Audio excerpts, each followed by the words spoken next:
It's Jim Hutchins for the Jerusalem Connection Spot Report for this week.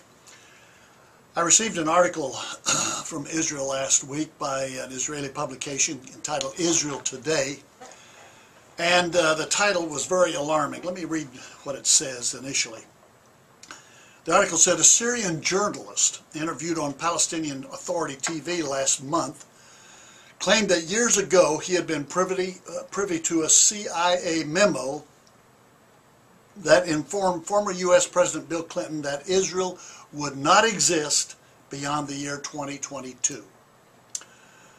CIA report said if things continue as they are, we don't think that Israel will continue to exist after the year 2022. Now, I don't know what the CIA's analysis today regarding the existence of Israel is. If this report is even valid, I don't know. But we do know that our U.S. State Department has, for over 100 years, has a distinctively pro-Arab, pro-Palestinian bias. There's a book out entitled The Arabists, written in the mid-90s, 1995, I think, by Richard Kaplan, entitled The Arabists, the Romance of an American Elite. And it tells how American elites have gravitated toward the United States State Department. And they have done so with a almost a malicious commitment to a pro-Arab and pro-Palestinian stance. So what do we make of something like this? What about the future of Israel? Do we see the demise of it? Is that possible to predict? I'm reminded of the words of the psalmist in Psalm 2. He says, "Why do the nations rage and the people plot in vain?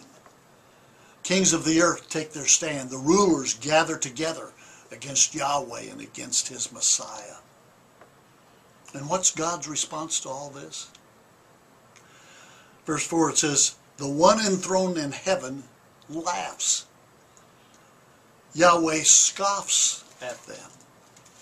It says in Psalm 37, verses 12 and 13, "The wicked plot against the nations," against the righteous, I should say, "and gnash their teeth at them. But Yahweh laughs at the wicked, for he knows their day is coming." Their day is coming. So what is the future of Israel? What is the future of God's people? What's the future of Christians? It could look pretty grim, pretty dim. But I can't help but recall the words of Adoniram Judson, who served as a missionary for some 30 years in Burma, Myanmar, as it's known today. And he was asked at the close of his ministry, what are the prospects for continued ministry here, Christian ministry here? And he said, and it's a well-quoted, well-remembered, he said, "The future is as bright as the promises of God." And I would say to you that that promise, that statement is as true today as it's ever been.